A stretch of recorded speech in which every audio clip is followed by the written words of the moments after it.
बिस्मिल्लाहिर्रहमानिर्रहीम। आज का प्रोग्राम डॉक्टर आफिया सिद्दीकी रहाई के बारे में था और कराची में पीपल्स पार्टी की बदमाशी, गुंडागर्दी और फाशिस्ट के बारे में था कि वो पीपल्स पार्टी ख़ुद को अपनी जमहूरियत की चैम्पियन समझती है, लेकिन हमेशा उसने जमहूरियत के ख़िलाफ़ काम किया है।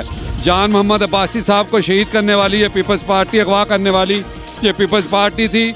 डॉक्टर नज़ीर को शहीद करने वाली ये पीपल्स पार्टी थी।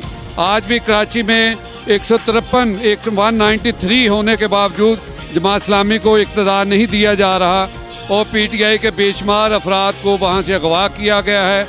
उनके लिए नोटों की बोरियाँ खोली गई हैं। ये कमज़ोर लोग हैं। इसके अलावा ये पीपल्स पार्टी को हम ये बता देना चाहते हैं और साथ साथ अपनी पाक फ़ौज को भी, हमें पाक फ़ौज से मोहब्बत ज़रूर है, लेकिन वो पाकिस्तान की खैर ख्वाही के काम करें और जो जमहूरियत के असूल कायदा है उसके मुताबिक जमात इस्लामी को इक़्तिदार दें, वरना ये पीपल्स पार्टी को हम घरों तक महदूद कर देंगे। उसके बाद ये देखेंगे हमारे साथ हुआ क्या है। इंशाल्लाह मज़ीद खबरों और अपडेट्स के लिए देखते रहें समाज TV। शुक्रिया।